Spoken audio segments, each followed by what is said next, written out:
देखिए, युगांडा एक छोटी सी कंट्री है मगर बड़ी इंपॉर्टेंट अफ्रीका में। और युगांडा का कैपिटल है गम्बाला। लेक विक्टोरिया यहीं पर है। और ऑफिशियल लैंग्वेज इंग्लिश भी है, स्वाली भी है। 32 मिलियन का लब है, नहीं 3 करोड़ 20 लाख। कॉफ़ी और कॉपर बहुत प्रोड्यूस करते हैं। लिटरेसी रेट भी 68% है, जो कि अच्छा है अफ्रीकन कंट्रीज़ के लिहाज से। दो बड़े रिलीजन हैं, क्रिश्चियन और मुस्लिम। एक बड़े मशहूर लीडर रहे यहाँ के, ईदी अमीन। यूके से आज़ाद हुआ है। ईदी अमीन बहुत ज़्यादा प्रो फ़लस्तीन थे। इससे पहले जो लीडर थे ज़्यादातर प्रेसिडेंट क्रिश्चियन होते थे, तो वो ज़ाहिर फ़लस्तीन के हक में नहीं थे। ईदी अमीन थे। ईदी अमीन के ज़माने में फ़लस्तीनियों को पनाह कहाँ मिलती थी? युगांडा में। तो एक इसराइली आर्मी का जहाज़ किडनैप करके वो फ़लस्तीनी युगांडा लाए थे। यह अलहदा बात है, इसराइली कमांडोज बाद में आए थे और उस जहाज़ को बचा करके भी ले गए थे, जो काफ़ी महंगा साबित हुआ ईदी अमीन की कुर्सी के लिए। और उनकी कुर्सी भी गई होगी, फिर उनके लोग नाराज़ हो गए थे इस बात पे। लेक विक्टोरिया जो अफ्रीका की सबसे बड़ी लेक है, वो युगांडा से मिलती है। और गम्बाला सिटी इस लिहाज से मशहूर है, 7 हिल्स, ठीक है यहाँ पे। इसके बाद नाम आ ही रहा है आजकल, रोजाना नाम आ रहा है यूक्रेन। अब देखो, यूक्रेन रशिया हर लिहाज से तो एक है, सलावक नस्ल के लोग हैं, ठीक है। एक जमाने में एक छोटी सी कंट्री होती थी यूक्रूस, इतनी सी छोटी सी यूक्रूस। फिर ये बढ़ते बढ़ते यहाँ कीव और मास्को तक पहुंच गई थी। फिर बादशाह ने अपने 5 बेटों में सल्तनत तस्लीम कर ली थी। उसके बाद एक वक्त आया जब पूरा मंगोलों ने सारा इलाका ही छीन लिया था। मंगोल जब चले गए तो मास्कोवी नामी एक छोटा सा कस्बा बस बचा था रशिया के पास। उसका नाम बाद में मास्को पड़ा और दोबारा इतने बड़ा है। तो ये जो है बड़ा इंपॉर्टेंट है। और गराकोव जो एक शहर है इसका, ये कभी पूरे यूएसएसआर का कैपिटल भी रहा है। तो यूएसएसआर का पार्ट तो ये भी थे, ठीक है जी। अब इसका कैपिटल जो है कीव है। और बड़ा इंपॉर्टेंट रिवर दनीबर रिवर, वो यहीं से गुजरता है, ठीक है। इसी ज़माने में सल्तनत उस्मानिया का भी पार्ट है। याद रहे, सल्तनत उस्मानिया का जब पीक टाइम था तो बहुत बड़ी सल्तनत थी। बहुत बड़ा मौजूदा रशिया और यूरोप का, एशिया अफ्रीका का इलाका उन्हीं के पास था। तो बहुत बड़ी एक कंट्री है ये, एरिया वाइज अगर कहें यूरोप की सबसे बड़ी कंट्री है। अब आप बोले भाई रशिया है बड़ी। रशिया देखो बेसिकली दोनों में ना, एशिया यूरोप में। खाली अकेले यूरोप की बात करें तो सबसे बड़ी कंट्री कौन सी आती है? यूके। बॉर्डर में बहुत सारी कंट्रीज हैं जो बेसिकली ना 2 कॉन्टिनेंट में, जैसे कि अजरबैजान का भी कुछ पार्ट यूरोप में आता है, गाज़िकिस्तान का भी कुछ पार्ट यूरोप में आता है। तो ये बॉर्डर्स वाली कंट्रीज में ज़्यादातर ये ट्रांसकॉन्टिनेंटल। कुछ लोग समझते हैं सिर्फ रशिया और तुर्की 2 मुल्क हैं जो कि एशिया यूरोप दोनों में आते हैं, लेकिन काफ़ी आते हैं। अब रशिया ने हमला क्यों किया? क्योंकि 17% रशियन पब्लिक है जो इस बॉर्डर पर रहते हैं। और रशिया की बात जायज़ है कि भाई ये हमारी पब्लिक है, हमने ही तुम्हें दे दिए थे शायद, जब एक ही मुल्क थे तो हमें वापस करो। तो देखें क्या होता है। अभी तो एक गैस पाइपलाइन तब हुई है, 1 जनवरी को यह अहम इवेंट हुआ है, जो यूक्रेन के रास्ते रशिया यूरोप को गैस सप्लाई करता था। और सब यूरोपियंस गुस्से हो रहे हैं कि तुमने किया यूक्रेन वालों को, कि भाई हम तो एक तो तुम्हें पैसे दे रहे थे, अब सर्दियाँ हैं तो सर्दियों में तो गैस की बहुत ज़रूरत होती है, ठीक है। तो जब ये कीवियन रूस, एक मैंने बताया ना पूरा मुल्क था, तो उसका कैपिटल भी क्या था? कीव था। तो बहुत पुराना शहर है जो इनका कैपिटल है।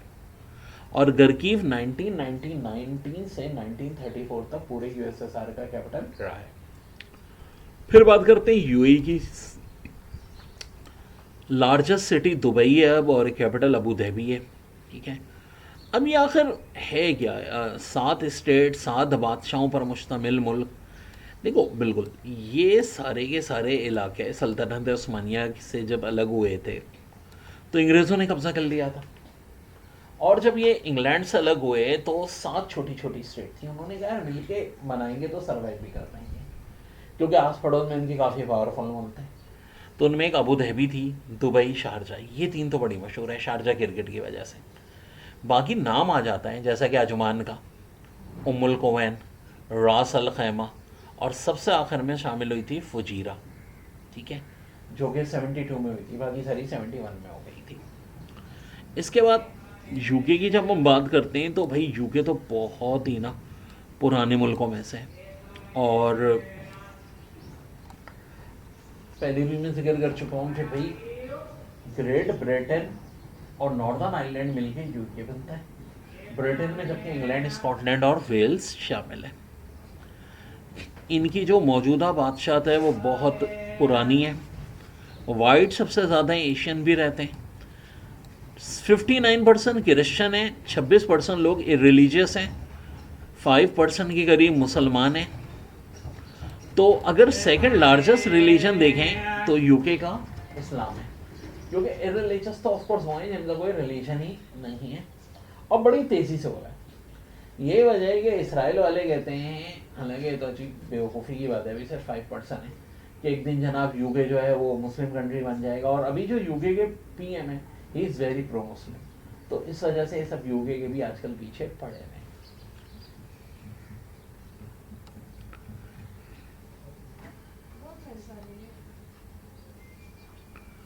फिर बात करते हैं हम यूएसए की।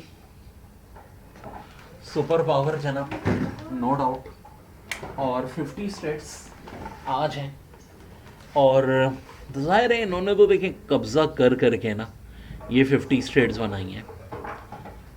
48 स्टेट्स वो कहलाती हैं जो कंटिन्यूस स्टेट्स हैं, और फिर उसके बाद अलास्का आती है, हवाई आती है, सबसे आखिर में हवाई शामिल हुई है। अलास्का ख़रीदा है इन्होंने, ग्रीनलैंड ख़रीदने की बात हो रही है।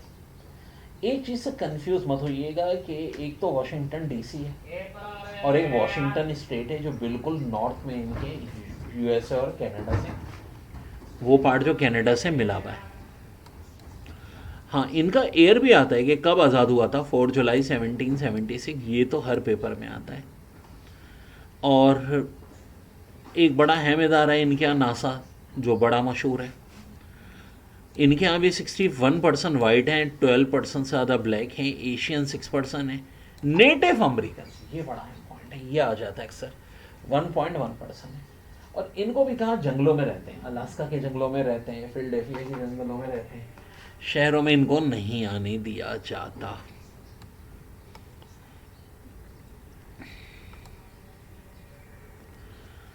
ज़्यादातर यूरोप में रोमन कैथोलिक हैं, लेकिन इंग्लैंड में और यूएसए में प्रोटेस्टेंट ज़्यादा हैं, कैथोलिक्स हैं। 70% तो क्रिश्चियंस हैं और 21% वो हैं जो किसी रिलीजन से ताल्लुक़ नहीं रखते।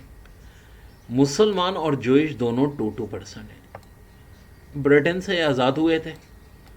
और अमेरिका में ना एक सिविल वॉर भी हुई थी जो अक्सर को नहीं पता, इब्राहम लिंकन के दौर में, क्योंकि साउथ स्टेट स्लेवरी ख़त्म करने को तैयार नहीं थे।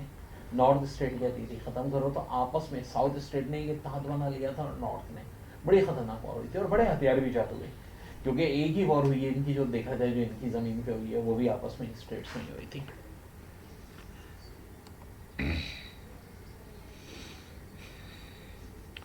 इसके बाद यूरुग्वाय, ये पेपर में बड़ा आता है, साउथ अमेरिका की कंट्री है। मॉन्टेविडियो इनका कैपिटल है। देखो, सबसे पहला फीफा वर्ल्ड कप मॉन्टेविडियो में हुआ था, यूरुग्वाय के कैपिटल में, और जीता भी यूरुग्वाय ने था। ये सवाल बहुत आता है पेपर में। ज़्यादातर जगहों पे ऑफ कोर्स स्पेनिश ही बोली जाती है। और यूरुग्वाय बड़ी छोटी कंट्री है, इससे छोटी कंट्री एक ही है साउथ अमेरिका में, और वो सरीनाम है। ठीक है, तो ये बात ध्यान में रखिएगा। दो बड़ी कंट्रीज ब्राज़ील और अर्जेंटीना से इनका बॉर्डर शेयर होता है यूरुग्वाय का।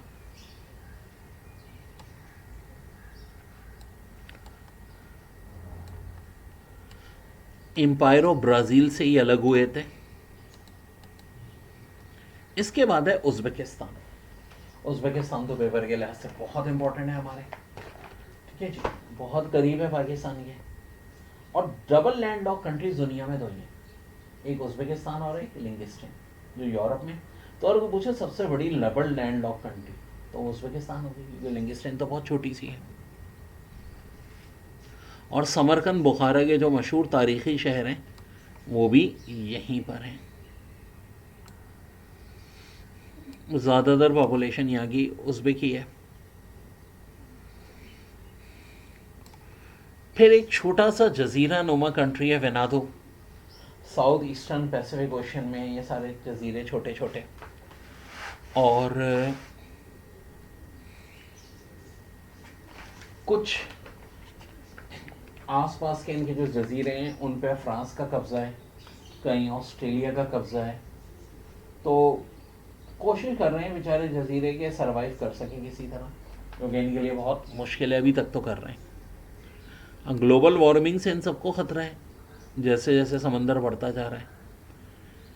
तो वेनादू का जो कैपिटल है वो पोर्ट विला है। हाँ, ये अक्सर आता है क्योंकि पोर्ट विला बड़ा मशहूर है, तो वेनादू का कैपिटल। फिर वेटिकन सिटी है जनाब, सबसे छोटा ही कंट्री, बेसिकली इटली शहर के दरमियान में, और इसे कंट्री का स्टेटस दे दिया गया है। ठीक है, यानी ये सिटी स्टेट। ठीक है जनाब। तो इनक्लेव दुनिया में बहुत कम है। सान मेरिनो और वेटिकन सिटी तो इटली के दरमियान में, लेसोथो साउथ अफ्रीका के दरमियान में। ठीक है, ये बात जहन में रखिएगा। तो इसका हेड ऑफ स्टेट जो है वो उनका पॉप ही होता है। ठीक है, और बेसिकली ये रोमन कैथोलिक को से बिलीव करते हैं, इनका जो बिलीव है। ठीक है,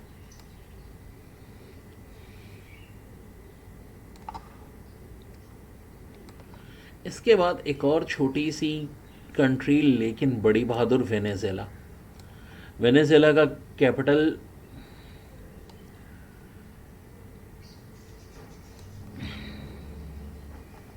ग्राकस है।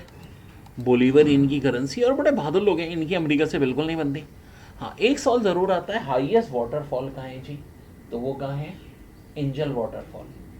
कहाँ पर है जी? वेनेजुएला में। जो धूम 2 की शूटिंग हुई थी ना, जो ऋतिक रोशन ने जम की थी, तो वो एंजल वाटरफॉल पे फिल्माई गई थी। रेल जम तो खैर नहीं हुई थी, कर भी नहीं सकता कोई, एंजल वाटरफॉल से।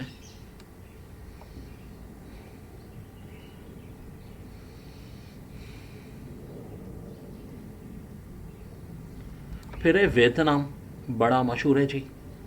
और अमेरिका को इबरतनाक शिकस्त हुई थी तो कहते हैं अंकल साम भूल गए क्यों वियतनाम। अब देखो, वियतनाम में ना 2 वियतनाम थे पहले। नॉर्दर्न वियतनाम था जिसका कैपिटल हनोई था, ये रशिया चाइना का सपोर्टर था, बॉर्डर भी नॉर्थ से मिलता था, कम्युनिस्ट थे। और साउथ वियतनाम था जो अमेरिका का सपोर्टर था, जिसका कैपिटल हो ची मिन सिटी था। जिस ज़माने में अटैक किया, किसने अटैक किया भाई? अमेरिका ने। तो नॉर्थ कोरिया, चाइना, रशिया, ये सब नॉर्थ वियतनाम की मदद करते थे, और नॉर्थ वियतनाम ने जंग जीती थी। अमेरिकन बहुत इबरतनाक तरीके से हारे थे। अब जिस अफगानिस्तान में इतनी बुरी तरह लोग नहीं भागे थे जब इन्होंने हो ची मिन सिटी पे कब्जा किया था। हो ची मिन सिटी कैपिटल किसका था? साउथ वियतनाम का। और अब जाहिर है ये लार्जेस्ट सिटी है किसका? वियतनाम का। एक ही गवर्नमेंट है, जाहिर है एक ही वियतनाम है। इस बात को जहन में रखिएगा।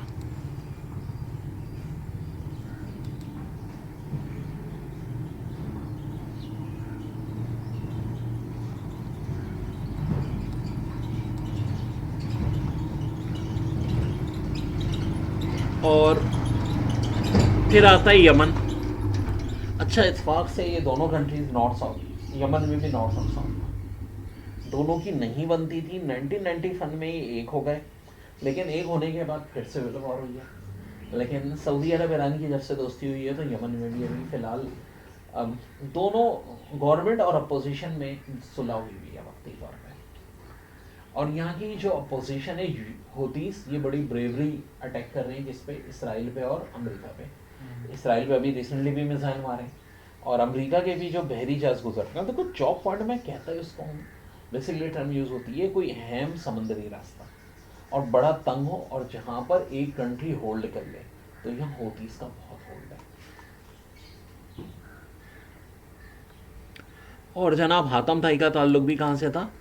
यमन से।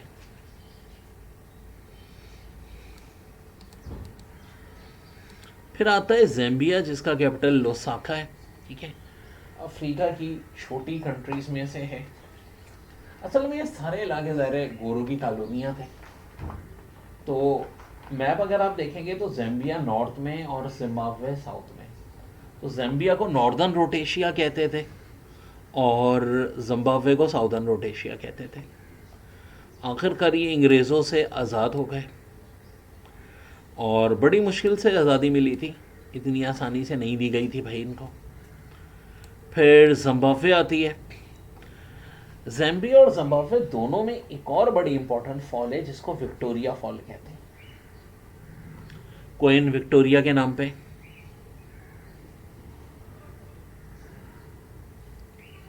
और एक रिवर है जिसे जम्बेजी रिवर कहते हैं।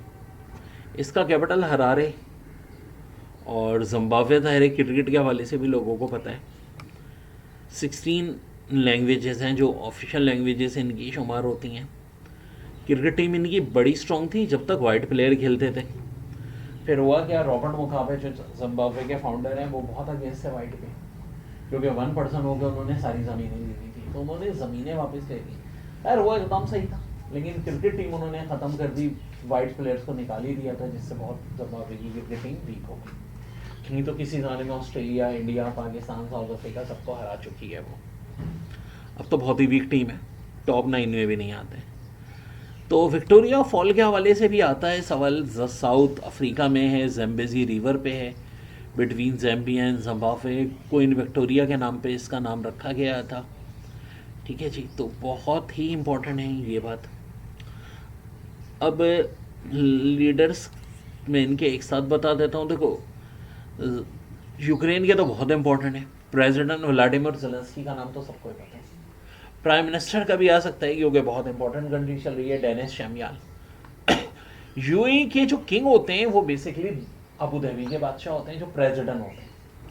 ये है मोहम्मद बिन जायद अल नहयान, जो कि अबू धाबी के बादशाह भी हैं यूएई के प्रेसिडेंट के साथ। और जो दुबई का बादशाह होता है वो यूएई का प्राइम मिनिस्टर होता है। दुबई के बादशाह इस वक्त जो है जनाब शेख बिन राशिद अल मखदूम हैं, तो वो क्या है, प्राइम मिनिस्टर है।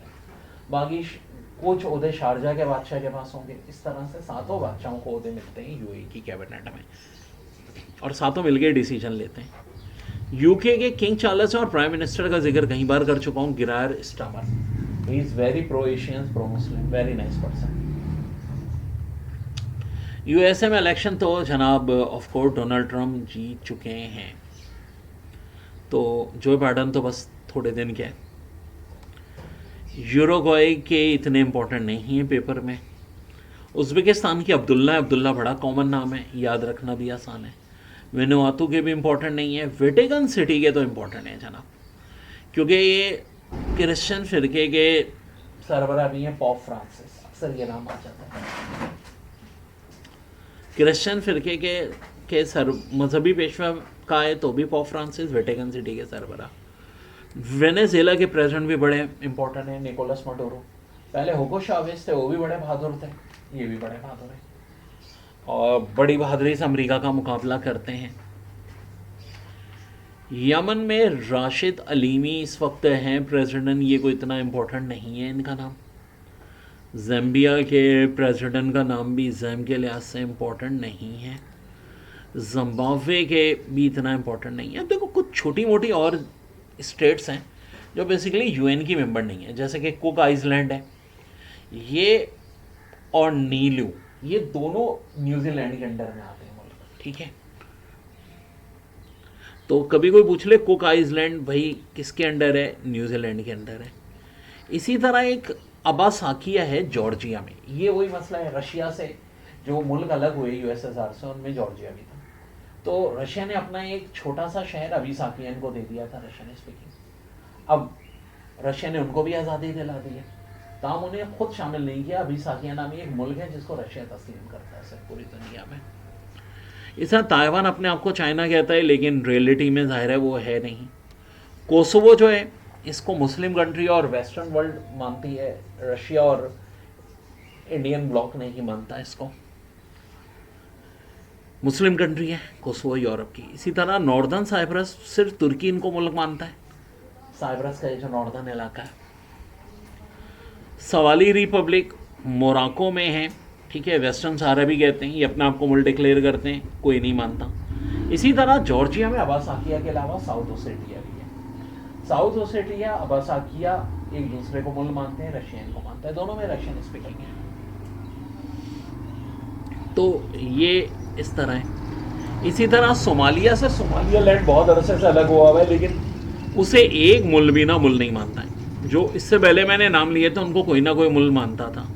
इसी तरह ट्रांसनीट्रिया मालदोवा से अलग हुआ हुआ है, लेकिन उसको भी कोई मुल्क नहीं मानता। यमन में इसी तरह हूतीस की एक अपनी आइडेंटिटी है जिसे सुप्रीम पॉलिटिकल काउंसिल कहते हैं। इसी तरह सीरिया में एक सीरियन नेशनल कोलिजन है जो कि इस मौजूदा हुकूमत को भी नहीं मान रही है। तो ये कुछ थोड़े थोड़े ऐसे मसले मसाइल हैं। लीबिया में भी एक मतवाजी या पैरेलल हुकूमत है, ठीक है जी। और कहाँ पर है जी, अम्मास, जिन्हें फ़लस्तीन कहा जाता है। इसी तरह म्यांमार में एक अपोजिशन ने गवर्नमेंट कायम की हुई है जिसे नेशनल यूनिटी गवर्नमेंट कहते हैं। बेलारस में भी उनके सदर के ख़िलाफ़ जो लोग अमेरिका में रह रहे हैं, कोऑर्डिनेशन काउंसिल, वो अपने आप को मुल्क का सरबराह मानते हैं। इतना वेनेजुएला के भी जो बागी हैं नेशनल असम्बली, उनको अमेरिका असल हुकूमत मानता है। और एक बड़ी पावरफुल है European union. European union basically क्या है भाई, 27 मुल्क शामिल है, ये बड़ी पावरफुल काउंसिल है। और sovereign and military order of Malta, ये बेसिकली इन्होंने सिर्फ इसलिए बनाया है माल्टा के अंदर दुनिया भर के लोगों की मदद करने के